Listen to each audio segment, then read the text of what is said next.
Good afternoon, everybody. Welcome back to Mythgard in Middle-earth. Sorry, I'm a little bit later than usual today. We had our second session of the Silmarillion film project this morning. Got really carried away talking about doing some really awesome theme development for Season 4. Very, very exciting. And I'm now going to be spending the next 2 weeks thinking about the relationship between Luthien and Galadriel. We've got to develop that this season. And it's one of those things, right? It's one of the fun things about this kind of thing. It's like that must have happened, right? We know Galadriel was close to Melian and living with Melian and Thingol there in Doriath for, centuries. And Luthien, Melian's daughter, right there, right? I mean, there has to have been. It's not just like Galadriel must have known Luthien. They must have been connected, right? I mean, clearly. Anyway, so these are all the things that we've been thinking about, and then I'm trying now to shift gears from thinking about. But anyway, so I apologize for being late. But here Gryfflet has been keeping himself occupied. Looks like he's polished off his plates there. Gryfflet, I hope you've not been having one too many. I know Wiggin can tell you all about what it's like to try to conduct your adventure, curl up in the fetal position on the floor while the room spins around you. You don't want any part of that, trust me. So, you better. I think it's time to say win there, Gryfflet, and push yourself away from the bar, probably. So, welcome everybody. Gryfflet and I are excited to be back. Of course, Gryfflet visited the Harvest Festival last week, so he's glad to be back here in Stangard to continue his adventures here in the Great River segment. I'm looking forward to getting down towards the field of Celebrant, which is super exciting from a historical standpoint. But we're not there yet. Right now, we're headed up. Let's see, where are we? Looking at the map here for a second. So okay, so he's been through Thingolad, right, and he's had his major confrontations with the deer of Thingolad, and in particular, of course, you may remember we were looking at the story. I really loved how they developed that frontier, right? The interaction between the Rohirric men down to the south and the elves of Lothlorien up to the north. The way that I thought, captured in some really interesting ways the dynamics of that interaction right there on that frontier, I thought was super, super cool. So we did that. We were looking around in Stangard, and in Stangard we were thinking especially of the ways in which they're developing the story of the political situation, sort of what the political situation looks like outside of Meduseld, right? It's one thing to be Éomer and Éowyn and to be standing there and watching Wormtongue and Theoden and be upset about it and whatever, but what if you're out here? What if you're on the frontier and you're just getting messages from the king? Right, and what do you do? How do you the kind of division of loyalty that people like Stanric are facing? Right, is really so. The Stanric-Sithric storyline is really interesting. Kind of wondering where exactly does Sithric himself even fit into this picture? Right, how complicit is he? To what extent does he know what's going on? So. Really fun, really interesting to see that developing. And then, of course, we went down over by the Kuthstan, and we're looking at invasions of orcs down there, thinking about the significance of the Kuthstan. A little bit less sort of thematically going on in that area. Not quite as much to talk about there, but now we're going to be moving up into the Wailing Hills here. So we'll see how far we can get up into the Wailing Hills here today. Before then, I believe we wander back down to Parth Celebrant. We're going to have to go out to the Limelight Gorge at some point. I think Gryfflet's going to need some help in the Limelight Gorge. I think Gryfflet is gonna be in trouble if he goes into the Limelight Gorge by himself. But of course, I don't want to totally miss the Limelight Gorge stories either. So we'll take a glimpse in there at some point. Not today, however, before we move back down to Parth Celebrant and to the Rush Gore and onward into the Brownlands. So lots of fun still yet to come on the Great River before we cross the river and go down into Rohan proper. All right. I love this map. Sorry. Looking at maps of places I haven't been to. Worm Gap. Nice. Glimmer Deep. Love it. Thrumfall. Ooh, that's nifty. Oh, we don't have a Withered Heath map. I want a Withered... Are we going to get a Withered Heath map? Is that happening? Withered Heath? Will I be able to click on this someday? Oh, okay. Sorry, just wondering.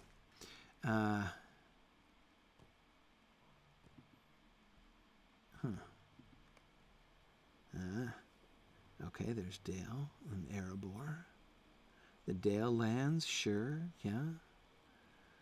Okay, Lake Town, right?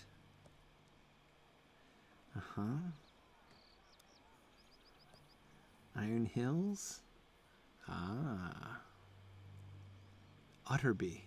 Interesting. Hammerstead. I like it. Yarnfast. Why not? Ah, Skald's Drop. Is that where you drop skalds or where skalds drop things? Oh, lots of possibilities there. Very cool. Very cool. Ah, so much that lies ahead. You know, I have to say that although I know many of you have long been sort of politely impatient for me to get my way through material and up into the higher level stuff that's new and coming out and everyone's excited to talk about, and I'm not there, and even my highest level character, Wigand, is only just about to cross to level 100, and he's still not gotten to the Battle of Pelennor Field. So I know that, you know, again, some people have expressed polite frustration with my not getting through the game, but I have to make a confession to you, and that is I don't feel in a huge hurry, right? I quite enjoy looking at these maps and thinking about all of the realms that lie as yet undiscovered before me, right? And I look at all these maps and I'm like, so much stuff, so much here, right? That I haven't seen yet. You know, someday I will probably get there, though again, they're producing new material at least as fast as I'm going through it. So I'm not exactly gaining on them very quickly at this point. But, you know, yeah, there is something purely delightful to me in knowing that there is this much story still ahead that I haven't seen yet, you know, and we'll get there. We'll get there. So JJ's wondering if I wonder what lies in the blank spaces beyond the borders. Oh, absolutely I do, JJ. But, you know, even more that, like, seeing the details that are here, right? And knowing I haven't seen them yet. I don't know. I guess I have a different perspective on the suspense, you know, because, like, for me, the delighted unknown and the happy knowledge. It's like when you're reading a new series that you've never read before, a new series of books that you've never read before, and you know there's, like, you're really, really enjoying it. That delightful feeling of knowing, like, and there are still 6 more books to come, right? Like that you're loving it so much, and you know there's plenty more to love still to come, right? And that you know, the sadness as you're getting towards the end, and you're like, oh my gosh, this is coming to an end, and it's so great and it's so satisfying, but it's gonna be over soon, right? There's that sense of loss that you have, and anyway, that's I'm not looking forward to that part of it. And I know, of course, the difference, obviously, with Lotro is that it's sort of more dynamic, right? And we'll get there. But anyway, this is part of apart from the fact that I just literally also don't have the time, mostly the reasons why I haven't progressed faster are purely pragmatic in that way. But I have to admit that going slowly and still having so much ahead of me does not make me sad in this way. All right. JJ says, I always feel that way whenever I get to the last battle. Well, JJ, remember, even Jill in the last battle voices that exact feeling, right? You know, when she says like, oh, I wish that like, you know, the story of Narnia could go on forever and ever, right? Maybe Narnia won't be one of those places where the story has to end, right? But of course, you know that it does, because you know you're in book 7 of the series, and you know you can feel in your hand, right, that you are already more than halfway through the book. So, yeah. All right. All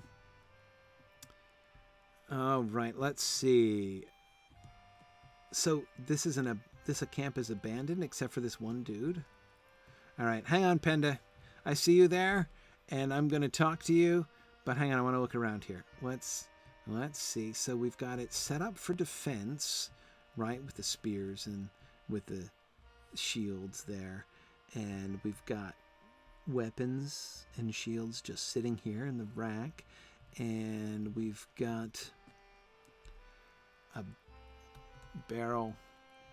It's got empty mugs. Is the barrel itself empty? What I'm trying to figure here is are there signs of a hasty departure? No, we've still got a treasure chest back here minding its own business.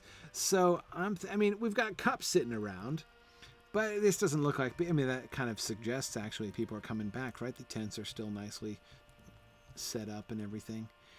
So this does not look like an abandoned camp, and certainly not one that's been destroyed. We still have the banners out and everything. So, So, Penda, where did everybody go? Because they seem to have gone voluntarily, but we don't know what's happening. So let us know what's happening. What brings you to these lands? Okay, we're looking for Frithstan.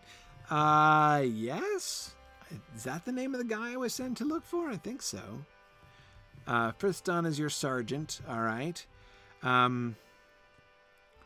This is where you last saw him. Sergeant. Sergeant. I don't think that's a word Tolkien would use. Sergeant. What's the etymology of sergeant? Sounds kind of French, right? Suspiciously French. Sergeant, like lieutenant, is almost certainly French. I can't think he'd use that word.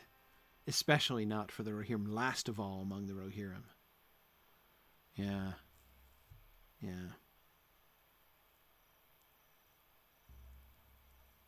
Anyway. Yeah. Oh, and Natesh, I totally agree with you that the way that Lewis does the ending of the last battle, right? How the story does in fact go on and not end, and how Jill's desire for the story of Narnia not to end is a foretaste, right, of her, like it shows her kind of platonic desire for the thing that's going to be satisfied in Aslan's country. Yeah, it's awesome how all that works together. But of course, we are left, and I think we're supposed to be left, sort of hungry at the end, right? As we close the book and find that it's only the title page, right, of the book, of the true story that's going to go on. Yeah. Okay. Right. Yeah. What Middle English, which means French. Yeah. Right. Exactly. Okay. Sure. So yeah, it's French. That's what I thought. Yeah. Sergeant. Tolkien would never use sergeant as a rank among the Rohirrim. That wouldn't happen. He tried very hard to avoid any words, like any word that is used in dialogue by any of the Rohirrim in the book. He tries very hard not to use words that have their etymology in French and Latin. He does use the word lieutenant, but but not of the Rohirrim. He uses the words of bad guys, right? There's the lieutenant of Morgul.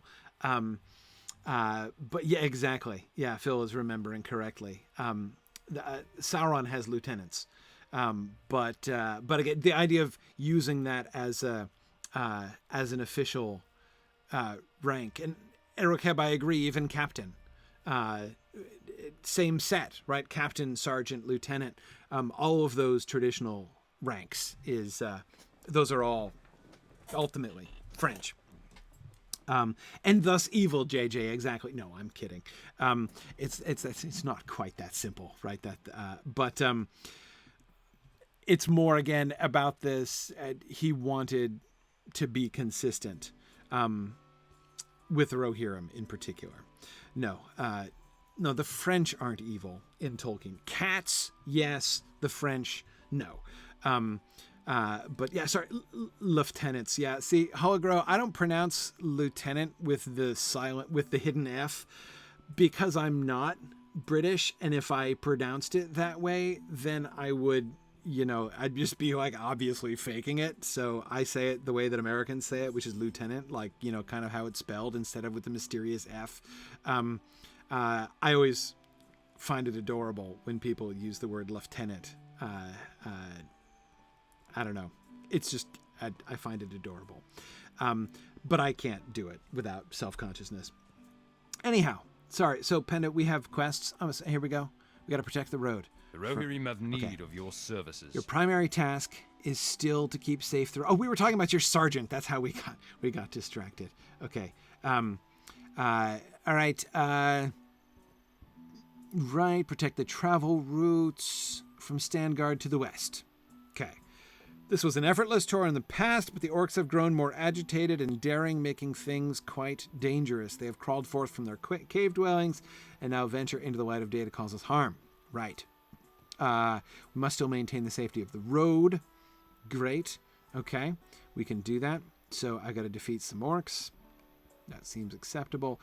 So by the way, if we back up a second, map-wise, back up a second, remember that the orcs of the Misty Mountains are moving down into the south. We will meet a bunch of them, of course, in chapter 3 of book 3. That is the Uruk-hai chapter, right? We've got there are a bunch of orcs from the Misty Mountains who are part of the whole Pippin and Merry and Pippin convoy across Rohan. They come down around Lothlorien, like they can't enter Lothlorien, and also the orcs that invade the wold. During the War of the Ring, the ones which Theoden doesn't fight, right, but leaves, and which the Treebeard and the Ents end up fighting, right? Concerning which, by the way, session play, right? Too much to ask, you think? Can we get a Treebeard session play, or maybe like a quick beam session play or something, with the battle between the Ents and the Orcs in the Wold? This seems totally acceptable to me, right? I think that's something that really needs to happen. So anyhow, that's how I would want it done. Did they do that? Did it happen? I don't know. There's a session play for the fight at Isengard, right? Yeah, but yeah. It's funny. You guys are continuing to look up words and finding that almost every military word is French. Yeah. You know why? One guess as to whom you can blame all that on, right? But anyway, okay. So let's keep going. What was I going to say? Yeah. ALJ, that's where I would blame too. Yes, Erocab 1066. You can blame William the Conqueror, sure. But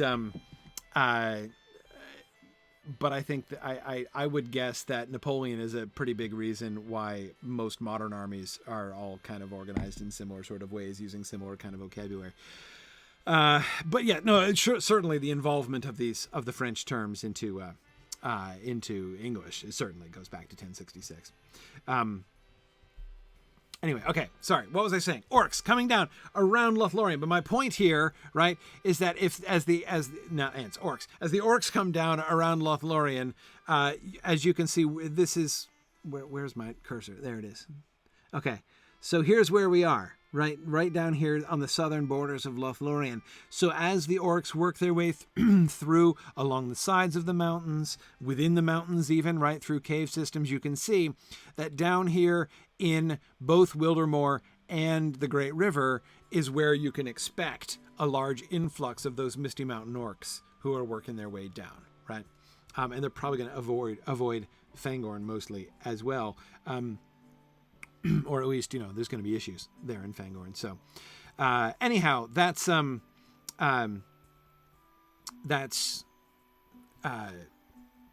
it makes sense to me that we have here in the north of the Great River section that we've got some orc issues, right, coming down out of the Wailing Hills. Nothing could make more sense than that. Anyway, Penda, go on. What were you saying? With there's also an abandoned camp, which we also noticed. So tell what's going on here. All right. Several nights you've spent to the north, scouting, sure. You've returned too late only to discover these empty tents and dying fires. The fires were left lit? Wow, okay. So they left in a hurry, but not like in too much of a hurry, even for it to look like they left in a hurry.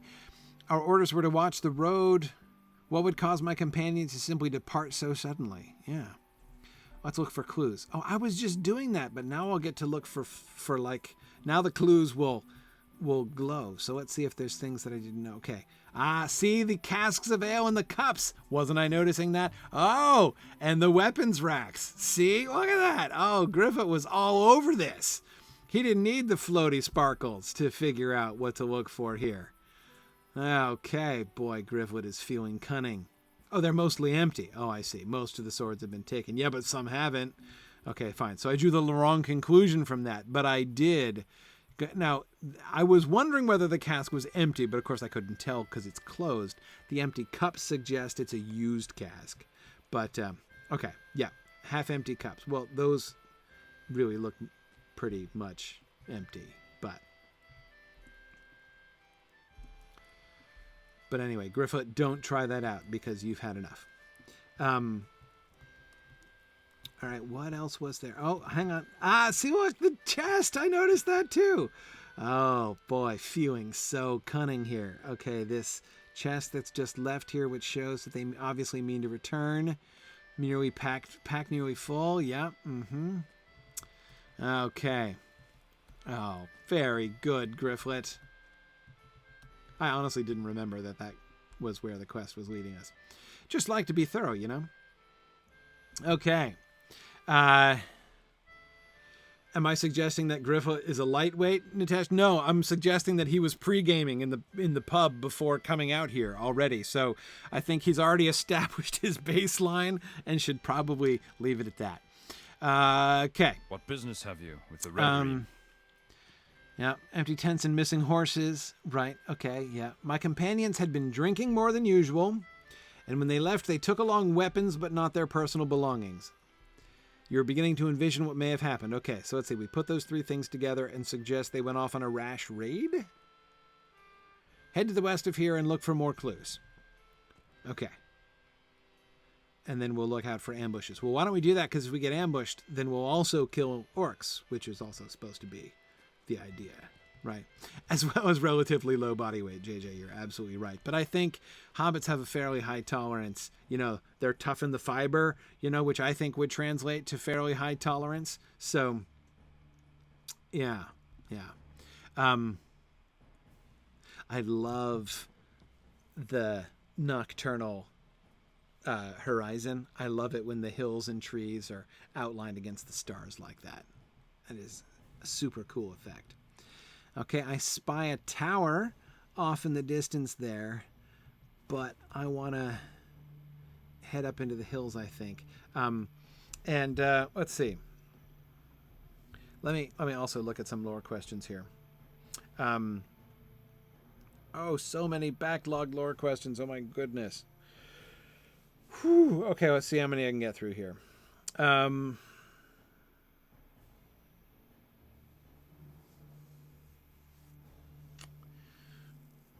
Let's see. Okay. I'm going to start with one of the most recent, which is probably unfair, but Belongspond is asking, I wonder if Tolkien would like Lotro, and I've gotten asked that many times before. Belongspond thinks he's got to think he'd mostly like it. So here's what I would say about that. First of all, my answer, the answer I always have to the question, what would Tolkien say or what would Tolkien think about something is, I don't know. I failed to burgle anything? Then perish, you cheapskate orc who doesn't carry anything in your pockets or possibly doesn't have pockets or something. Okay. So, that's a goat. Don't need to kill him. Peace-loving goat. Peace-loving spider. Okay, so the answer is always, I have no idea exactly what Tolkien would think about anything unless he said so. And honestly, even if he did say so, because you can't even trust it when he says particular things in particular letters, because of course, there's always the question of whom is he talking to, right? It's not just as simple as saying, when he says, he'll sometimes contradict himself, or if not even absolutely contradict, still talk about things in different ways or say different things at different times. Again, everybody does this. Anyway, whatever. The point is, I don't know. But Belangsmond, of course, was at L.A. Moot, who I just got to meet Belangsmond and spend some time. We had a fun talk at dinner afterwards and everything. Great to meet you, Belangsmond.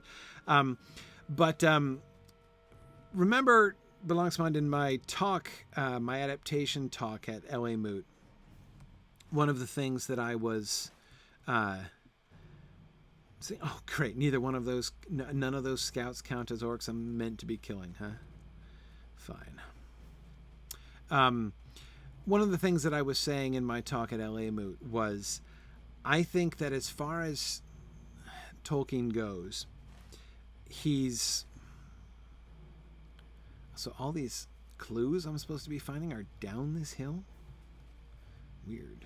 Goat. Let's slide down and see what clues we can find down in the valley. I thought it was in the hills. Oh, a corpse. Okay. Oh, here we are. Arrows and corpses and pools of blood. Those look like clues indeed. All right. Anyway, so I was saying that, on the one hand, I do think that Tolkien, my sort of brief synopsis is, I think as far as adaptation was concerned, the spirit was willing, but the flesh was weak, as far as Tolkien is concerned. In principle, he supported the idea of creative interaction with his work. He defended the idea of, other people telling their parts of the stories, and, the idea that this story would become a living tradition. He knows enough about living story traditions, from his own work, to sort of, in theory, want his story to become one of those myths that attains that kind of life. And certainly, so much of what he did, personally, in his own scholarly work, were reactions to other, creative interactions with other people's works, right? That was how he first and foremost responded. That's like how he did criticism, was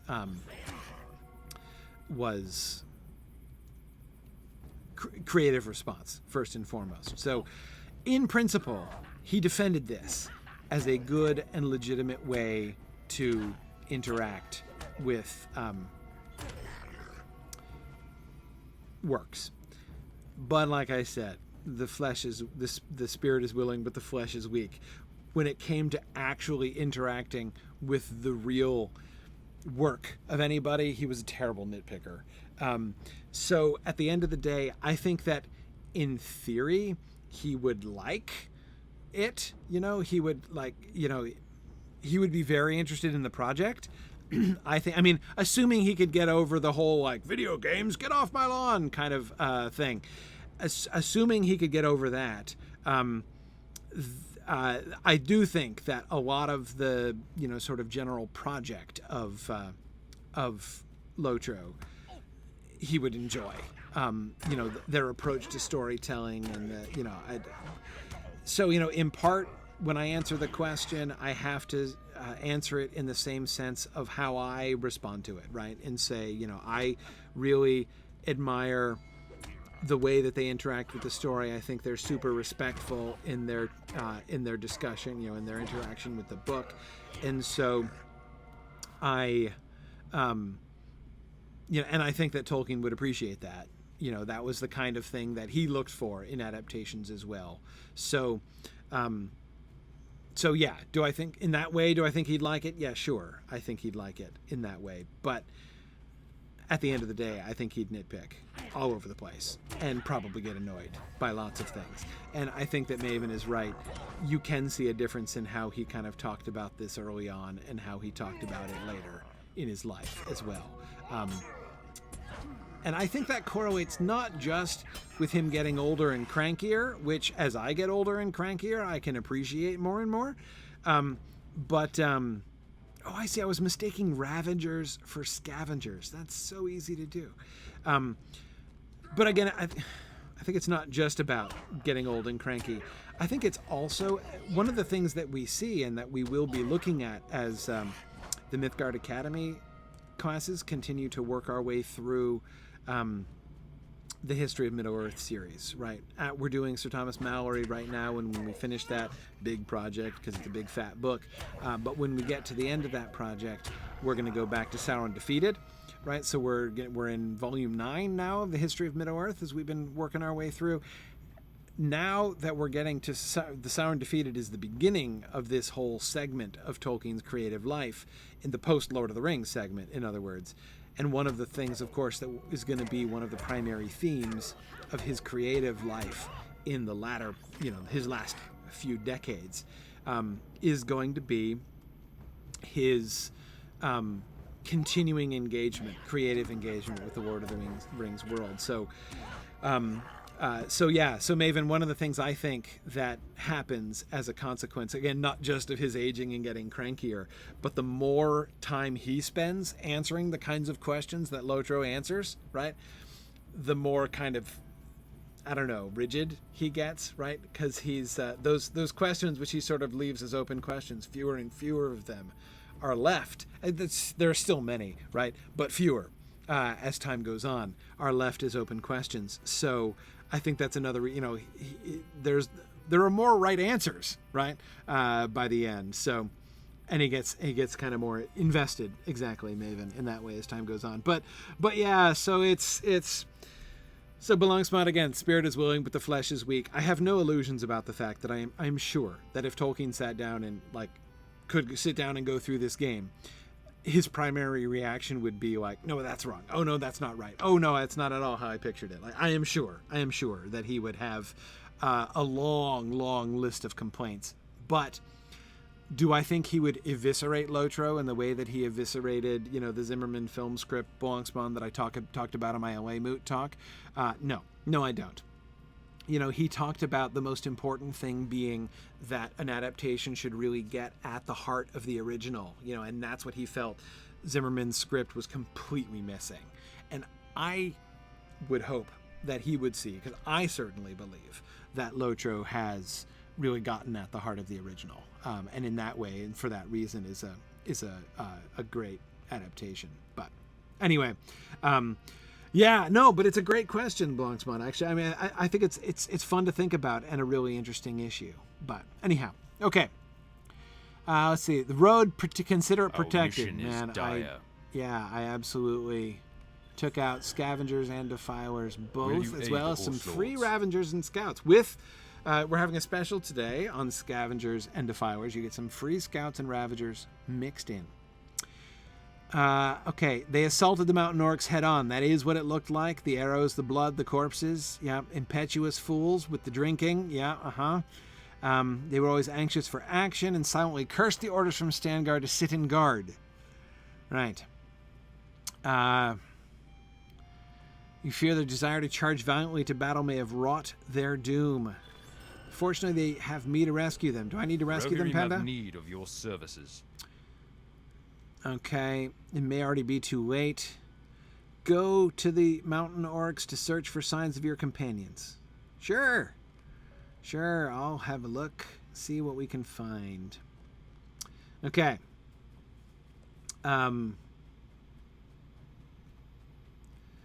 Yeah, Ethelot, I discussed that quote, the Balrogs quote, in my talk on Saturday this past week at LA Moot. Yeah, it's a lot of fun. Okay. And yes, ridiculous indeed. That was another one of the quotes. Anyway, let's see. Hang on before I start crossing country here. Another question. Let's see.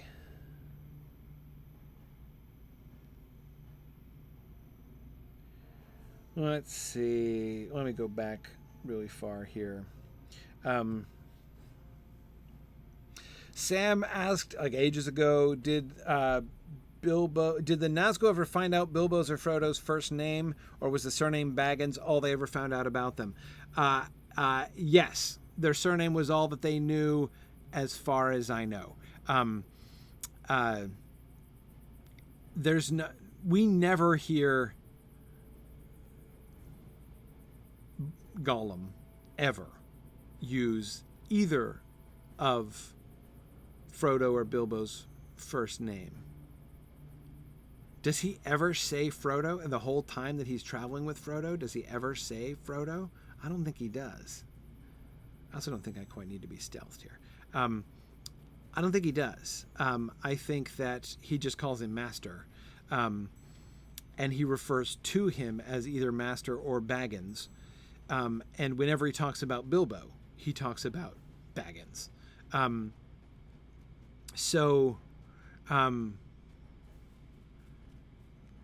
Yeah, anyway, I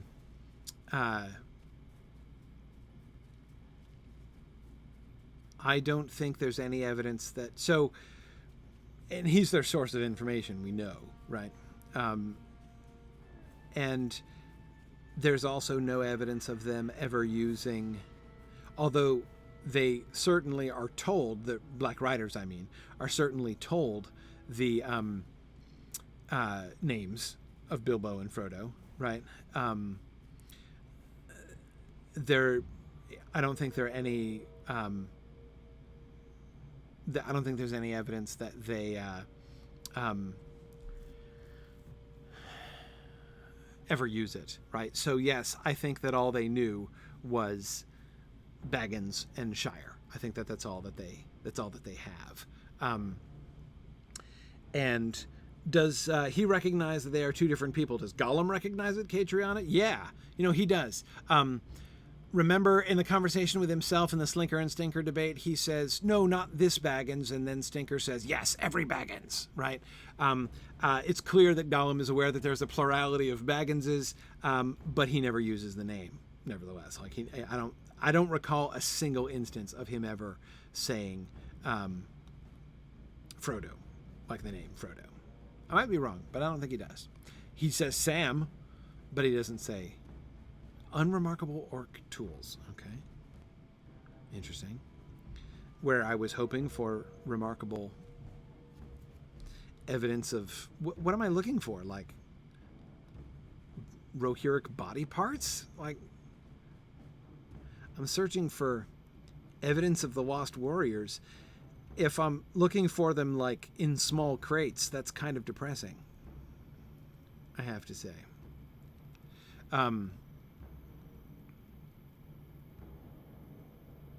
Gollum versus Lobelia. Okay, more unremarkable orc tools. All right. Yeah, okay. There we go. We're on the move here.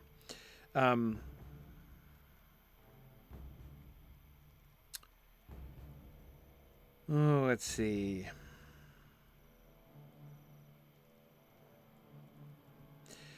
Gondorzilla was asking about Tolkien's love for the countryside, like where he lived and was married, and how much do I think was taken for Rohan? Well, hard to say specifically. I mean, there's no question that, Tolkien talks about his love for, the East Midlands, where he really sort of felt like he was from. In that whole area. But how much of Rohan specifically do I think was based on that? Well, it's hard to say, because especially, Rohan, as it's described in the book, really sounds more like, in many places, like open prairie, which they don't really have prairie in England very much. So I'm just still supposed to... I mean, I see there's a dude. Look, there's... What's his name? Frithstan himself. But I'm still meant to be searching crates, I guess. It's kind of weird. Hey there, Ravager. Let me see if you're carrying anything. No, you're not. Then you must die.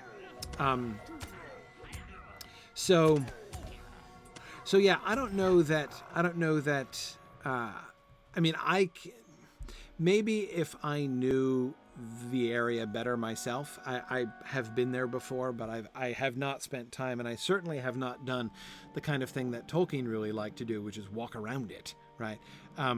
So having never done a walking tour of the East Midlands, I can't really speak to it very well. Ooh, look, all sorts of activity all of a sudden. Here I was just about to talk to, what's his name? Frithstan right there. And then y'all were like being rude here.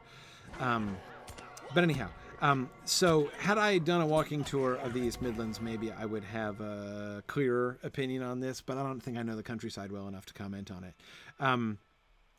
Did I try to pick Frithstan's pocket? I can't. He's not available, apparently, for pickpocketing. Our mission is dire. Okay. Now, an East Midland walking tour. Wouldn't that be fun, you might say? Well, we're actually thinking of arranging just such a thing through Mythgard this coming summer. To do a Tolkien... wouldn't it be fun to do a Tolkien walking tour in England? Right? That's what we're thinking about. But anyway, okay, sorry. Is somebody attacking me? Yeah, I think someone's attacking me. All right, hang on, Frithstan. Let's hurry up this conversation. No, I'm not an orc, and I'm no Rohirrim. I'm a hobbit who's being shot in the back by an orc. Yeah, Penda sent me. You were captured by orcs when you launched an assault, right? Look in the crate and search for the orc's key ring. Okay, can I... Oh, no, I'm not even being shot. I'm just being flat out assaulted by this Ravager. All right, hang on. Let me just deal with this annoying fellow. And then I'll look through this crate of assorted items. A set of rusty keys. Boy, these guys are just vexing. So yeah, so stay tuned for more news about that, because definitely I'm excited about the prospect.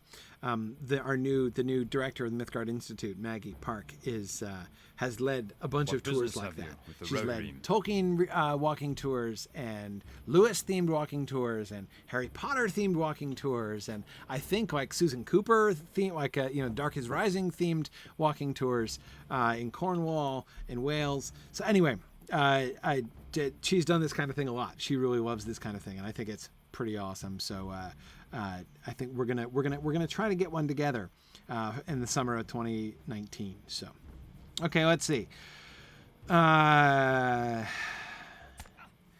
If you don such shackles again, it won't be too soon. I think we're being interrupted again, Frithstan, but I'm gonna stay focused because I'm conversing with you, and it would be rude to pay attention to the orc who's attacking me instead. Thankful am I for the pride of these orcs. They were quite ill-prepared for your attempted rescue. It's shameful to have been captured by such beasts, but you're grateful for your release. Oh, good. Good. Well, what more do you have to say? The Rohirrim have need of your services. The orcs managed to overwhelm us with their numbers. They drove away our steeds and took my men into their cave. Oh, dear. They drove away the steeds. Well, that's fine. I think I got 3 guys attacking me now. You heard one of the Defilers speaking about brewing poison. Oh, dear. So you want me to go and release the captives? Okay. Would you people, please?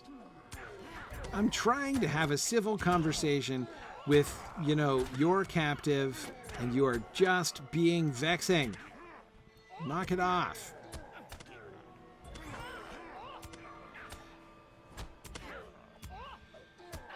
Okay. Yeah. And you. Pipe down. Thank you. Sorry, Frithstan. I guess, so that's the tent. Okay, or there's the hole. All right. So I set you free, but you can stand here if you like. It's fine, because they'll probably be back. So I'll just head into the cave then, and we'll hope that you can find your way out. I don't have to guard you, which is frankly, you know, for the best. Not Gryfflet's forte. Oh, look, the Kuthstan against the sky. Love it. There's Kyrian pointing from this angle. From this angle, it looks like Kyrian is like doing an astronomy lesson. It looks like he's sort of pointing out the constellations to Errol the Young, right? You know, he's up there. It's like, well, and if you look over there, like there, see, there's his bow, you know, and that's the belt, and yeah. Okay, cool. Oh, so you think I should buff a little bit before I go into the cave? Yeah, I could do that. How about I do that? I could eat some food. I've got food. So I could eat some food. You know, I could like remember to do that, which I normally don't, you know, so okay, so let's eat some stuff. Why not? Hey, why don't I even use some of these things, which I never think to use, which is why I have like 20 of them. Okay. A hope token? Oh, that would be rash. We'll see if we need it. No, I prefer to save things in my inventory until they go bad. That's my rule, or my preference. Not so much of a rule as a guideline. Okay, so the other warriors are in here. Great, so we get to hack and slash our way through a cave and answer another question, which will be... okay.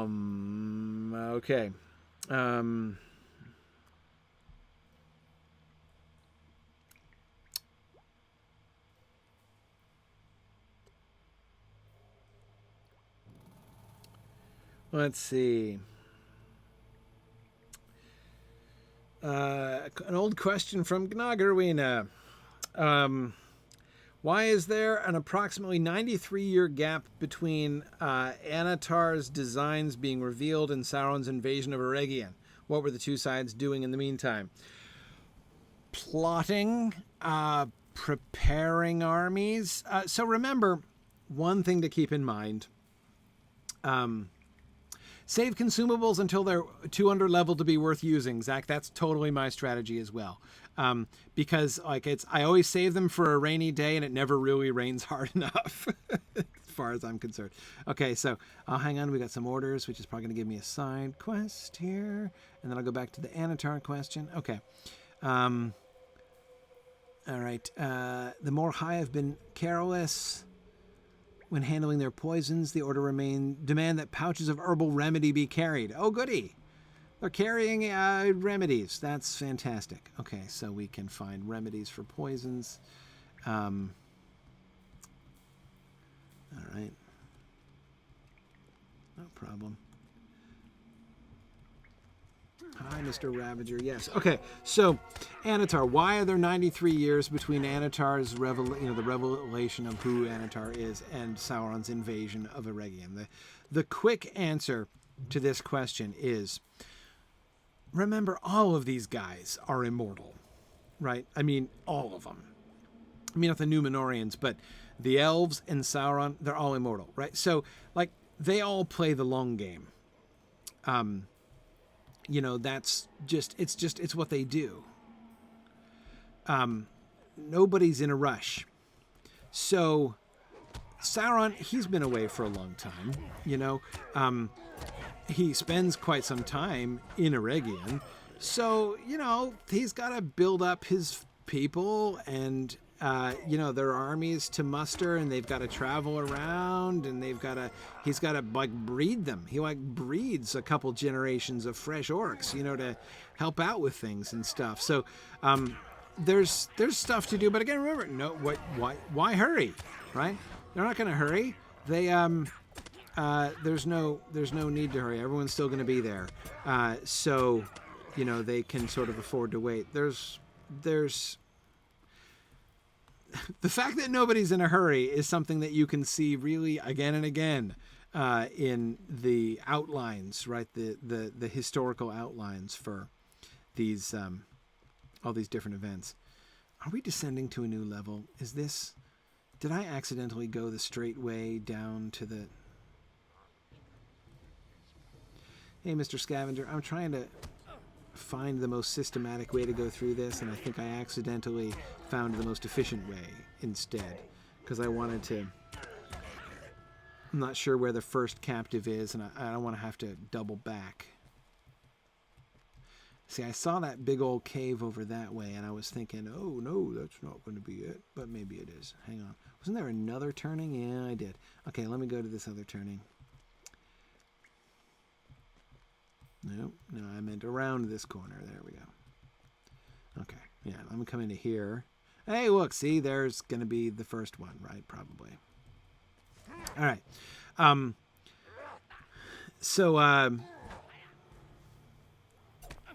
Yeah.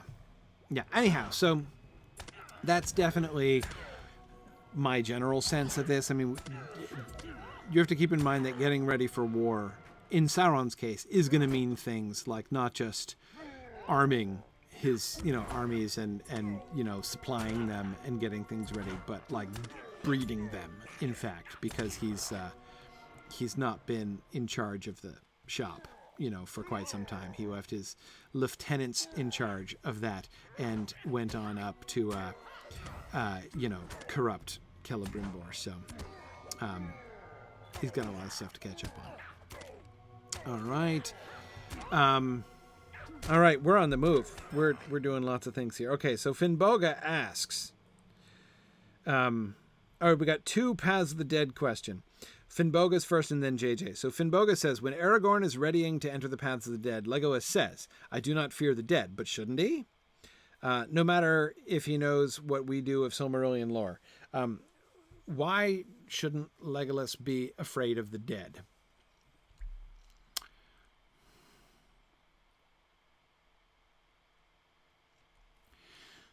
The power of the dead is in fear. Will you aid the Horse Lords? Legolas says that he deemed the spirits of the men to be thin and frail. Legolas is not inspired with fear by the spirits of the dead. And I think that has a lot to do with him not being afraid of dying, right? Like, the fear that's inspired by the dead has a lot to do with mortality, right? I think. And he's not. And so he's not bothered. The prospect of dying, that doesn't hit an elf where it hurts, it just doesn't. Because he's not going to die. I mean, even if his body is briefly inconvenienced by like apparent mortality, his spirit goes over to Valinor and he can get another body again later on and probably not come back like Glorfindel, but yeah, it's totally a human thing, right? So, and that's what's really at play with the spirits of the dead. So I think that's because I'm not sure that that is the spirits of the dead have any other power. We've been talking about this a lot with the Ringwraiths, how the Ringwraiths don't come in and hack on folks with weapons. That's not their play. I think it's even less the play of the Shades, the spirits of the dead that Aragorn rallies. I don't think he brings them. I don't think he brings them along for the effect we see. Right? What happens to the Corsairs when the dead show up? They throw down their weapons and run away, right? And they surrender. They don't get mown down in swaths by the army of the dead, right? Yeah. So anyway, that's I think that's why Legolas doesn't fear the dead in the Paths of the Dead. Okay. Hey, Girth. Your name is fun to say. Girth. If you do the Y, a nice Rohirric Anglo-Saxon Y. Girth. I could say your name all day long. Hello, Girth. But anyway, sorry. The orcs brew some vile poison using spider's venom. Okay. I must save the others. Sure. Okay. Yeah, why don't you go? That's fine. Fortunately, I think we're in an instance, so it seems like folks aren't respawning, which is convenient. Wait, no, they did. Oh, see, that one I already cleared out? Yeah. Good thing, see, I went back, or else I'd had to redo the whole thing. You have to think it would sting a bit. No, sure, it does. It's not like they look forward to it. The dying business, I mean. But it's just not, it's not such a big deal. Was he there before and I just couldn't see him, or was he wasn't there, right? I went and I defeated both of those Ravagers back there, and there was just flat nothing there. Okay. On JJ's question, Paths of the Dead question. So, do the Rohirrim think that Aragorn swore an oath to aid King Theoden, and that he is breaking his oath by retreating into the mountains, essentially? I think there are probably some who do suspect that. Others, like Éomer, for instance, Éomer knows that Aragorn is not running away, right? They don't think he's breaking his oath and fleeing in a cowardly fashion. But they do think, even Éomer thinks, that he is being enormously reckless and probably throwing his life away. Like it's to do something desperate and enormously dangerous is like, what brings you to these lands, right? But at least throw your life away in a meaningful way, like in battle, right? Seriously, like you're gonna like the Paths of the Dead. Remember the status that it has in Rohirric legend, right? Everyone, when you think of the Paths of the Dead, you think of Baldur and his rash vow, right? So you've got this, the famous prince who, totally like who lost his life, and we got the whole legacy. He's like the king that could have been, right? And who knows, maybe Baldur would have been a wonderful, wonderful king, but he swears this rash vow and throws his life away. So, and you've got to think he's probably not the only one, right? There probably have been Rohirric folks who have over the years sworn the rash vow to be like, well, I'm going to walk the paths of the dead, and then they're like, oh shoot, so now they either have to run away in shame, in exile, because they can't show their face anymore for breaking their oath, or they go and die, right? So the paths of the dead is where people go either to die or to lose their honor entirely, right? And so it's like, seriously, Aragorn, you're going to take the biggest, stupidest dare in the Rohirric culture now, instead of going to battle with us? That's not, brave. That's just dumb, right? So that's like the best possible reaction to what Aragorn is doing. That seems to be Éomer's reaction to what Aragorn is doing, and Éowyn to some extent. But anyway, do some of them think that Aragorn is just sort of deserting? I don't think any of them think that he's just running away, because like the Paths of the Dead, it's not an escape plan, right? It's not like, nobody's going to think that somebody who goes to walk the Paths of the Dead is just chickening out, right? I mean, again, might be stupid or perhaps wicked, right? Maybe this shows that he's really in league with the evil spirits of the mountains. That I could imagine some of the Rohirrim thinking. Remember that with that seems to be what's behind the whispered people that say they were elvish wights, right? They were these were strange, magical, and probably dangerous and likely wicked and ill-intentioned spirits that came among us briefly and kind of won our trust, and maybe they would have led us down who knows what evil path, right? So just as well, they've revealed themselves and gone back to where they came from, right? That seems to be what some people are thinking when Aragorn goes into the Paths of the Dead. But I don't think anyone is thinking that he's just running away, because if so, he's running away in the stupidest possible way he could be running away. Okay, all right, so there's a third captive now I gotta find. Let's see, is there anybody over here? Oh, this looks like a crowded joint. Maybe I can stealth my way through here. I mean, if we have to do this mini Guardian style, we can. But let's see what's up here. Oh, what do we have here? A battle buggy. Oh, they have a battle buggy. And what's that? Is that Are you cooking? Is that an oven? No. Really? Is this like an orcish range? Oh man, I didn't want to fight you. Wait, hang on a second. Were you poking the fire with a battle axe? You idiot. It's not a forge, is it? I really want to believe that this is an orcish oven and range, right? Like you put your bread in there to bake and you've got a grill on top, right? Yeah. No, that's totally what that is. You got a little griddle on the side so you can do your eggs over here and your ham. Yeah. No, that's totally what that is.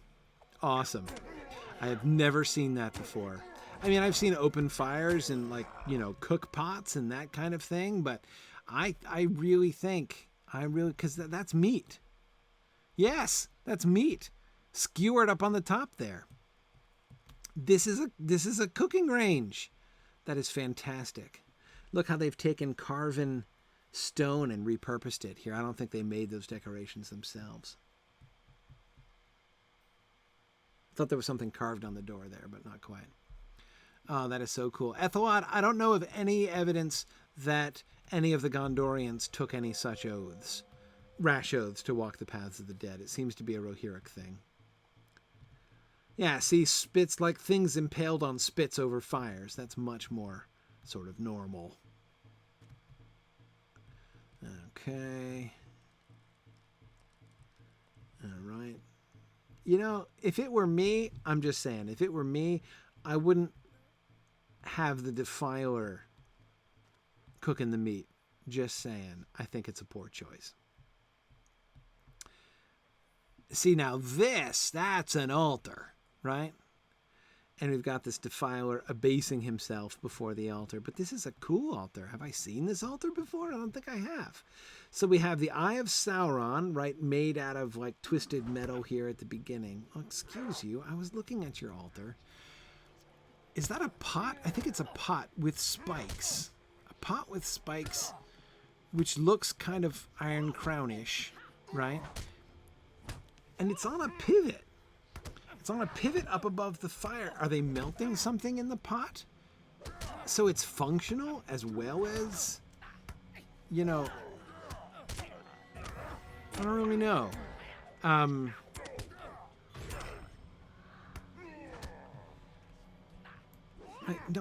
Why am I targeting that dude way the heck over there and not the dude right in front of me? Oh, because he's attacking me too? Is that why? Hey, come over here and say that, Mr. Defiler. Anyway, never you mind. I'm looking at the pot. So, what's in here? Can I get over here? Oh, I can get up a little higher.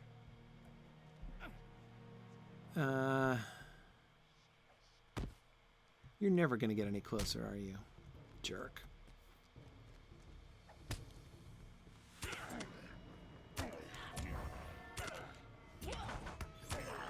Okay.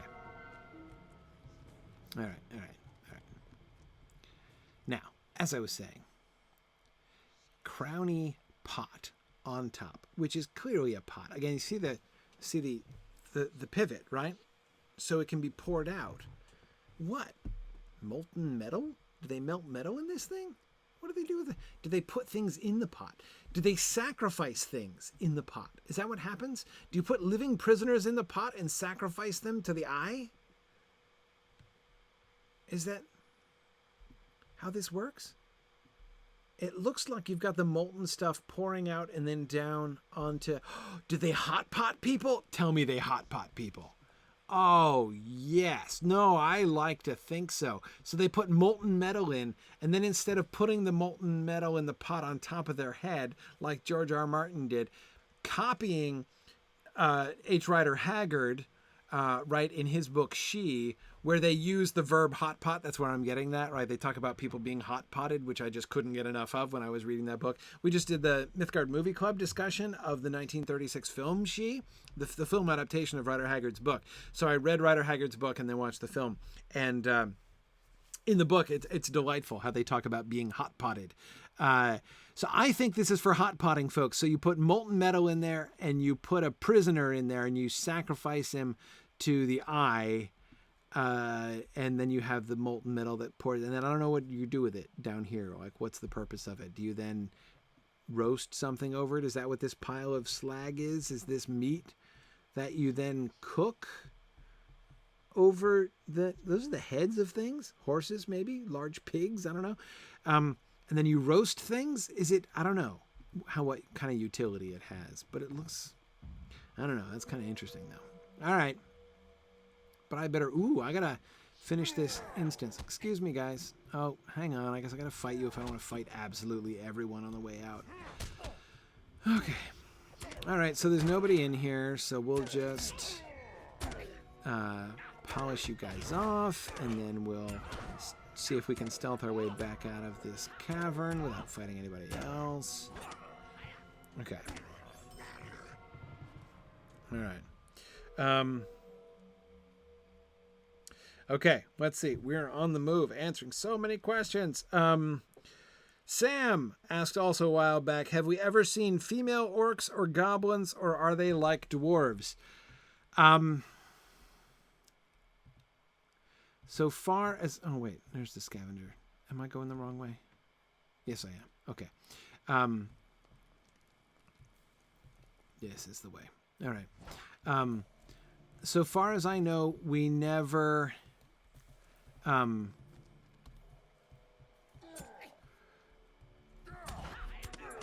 get the first reference to female orcs. Now, that doesn't prove that we never meet them, right? I have always said that I think there are really only two plausible theories about female orcs. Female orcs are either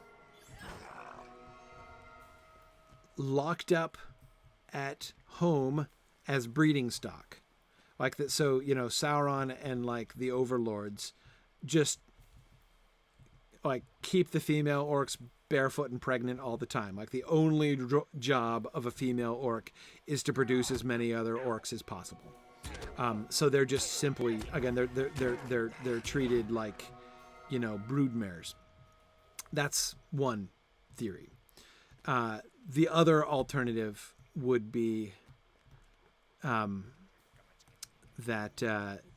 they are like male, female, doesn't make any difference, and like half of the orcs that we've met are in fact female. We just don't realize because it's not important. They're functionally interchangeable, and he doesn't make, and Sauron doesn't make any distinction, right? And he's just like, it's an orc, give it a weapon and send it off to fight and die. That seems to me also a possible reading of orc, sort of an acceptable version of orc culture. Those two seem to me the only... Oh, good, there's the third one. He's already dead, though. So, all right, we're going to have to fight our way through these guys. I kind of hoped that I could just work my way in, get out in a hurry. Anyhow, so...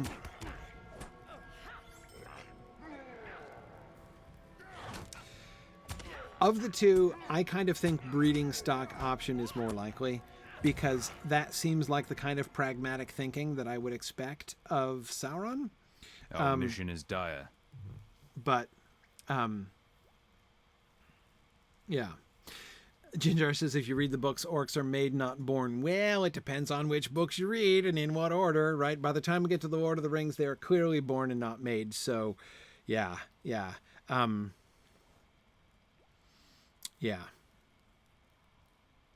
Okay. Oh no, it's Oda. Oh, he's succumbed to the effects of the poison. That's so sad. Farewell, Oda. And this other guy whom I apparently don't care about and will miss less. Okay. Oh, I'm done. I mean, they'll probably send me back again, but that's it? Okay. Well, that's kind of convenient, because I'm out of time. Seriously out of time. So let's sneak.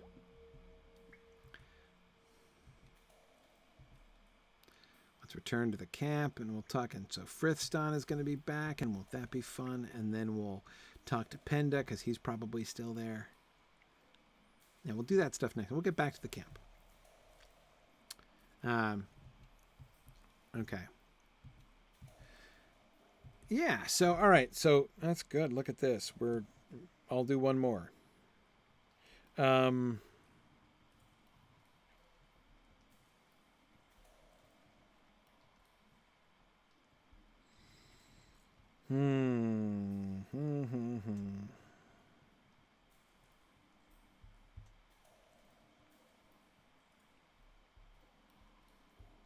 Okay. Ethelod asked a long time ago about what level of STEM is Middle-earth at. That was a two-part question. I answered the first part. Who would the people of Laketown associate with, Breelanders or the Runic people? Answer the Runic people. They're clearly, Runic in the sense of like from the east, from the land of Rune. None of the above. I mean, like the Dale people that associated with the Woodmen and the people of Rovanian, essentially. All those folks with the Gothic names. That's where the Laketown folks come from, clearly. But the question about STEM. So what level of STEM is Middle-earth at? There is no... The one place where Tolkien talks about this explicitly is, of course, in the Concerning Hobbits section, where he talks about the Shire explicitly as being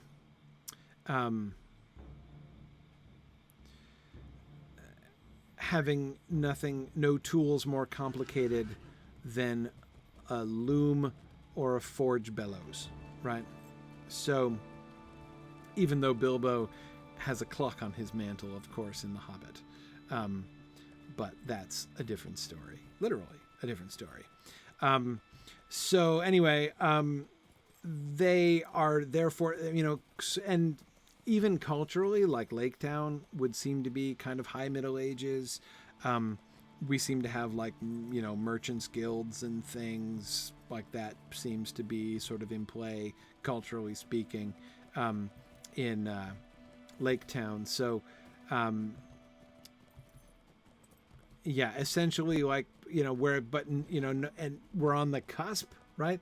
Saruman is going to develop essentially gunpowder. So we're right there, middle to late Middle Ages, roughly, with very little indication that there is more than that. Anywhere. Again, he says it explicitly about the Hobbits. We don't get it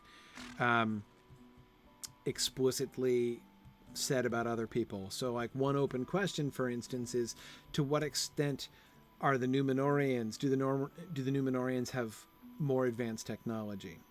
And I don't think the people of Gondor have greatly improved technology compared to the other cultures, but they probably did. Like in Númenor itself, they probably did have more advanced technology. In fact, that was one of the things that Tolkien explicitly played with in the very earliest versions of the Númenor story, was having them be seriously technologically advanced, like iron ships and probably airplanes and bombs and things like that when they attacked Valinor. But he went away from that later on, so that when we get the Akalabeth in the published Silmarillion, we don't see anything like that. But anyway, there's still likely to be some technological advances, but you'll notice Tolkien not super interested in things like that, right? So it's kind of hard to say because he doesn't talk about it that much. But generally, like, High Middle Ages, pre-Renaissance is essentially where we seem to be for, pretty much everybody in Middle-earth. All right. I'm going, I gotta go. I gotta go pick up my kids. Thanks everybody for joining me today. I'll pick up back here in Frithston's camp and see what else we need to do here to make the Wailing Hills safe for everybody. And in the meantime, have a good week, everybody. And I will see you next week. Don't forget, by the way, if you are in the Southeast, if you are anywhere within driving distance of Charlotte, North Carolina, I hope you'll join me because I'm going down there next week. I said next week I'll be back because I totally won't. I won't be here next week because I'll be traveling to Charlotte for Magnolia Moot. So Gryfflet won't be back for 2 weeks here, and then my moot travel is done for a little bit. Been doing a lot of moot travel, which has been super fun, but of course it has greatly interrupted Gryfflet's schedule here. But anyway, if you're down anywhere in the greater Charlotte region, I hope you'll be able to come and join me. I really look forward to that. I know some folks are going to be there. Looking forward to meeting you. Had a great time at LA Moot last week and have a great time at Magnolia Moot next week. It's going to be a lot of fun. So thanks, everybody, and I will see you guys soon. Bye now. Thanks for joining in on my rambles around Standing Stone's brilliant digital adaptation of Tolkien's world. If you enjoy these adventures, please consider supporting this and other entertaining educational programming by donating at signumuniversity.org/fund.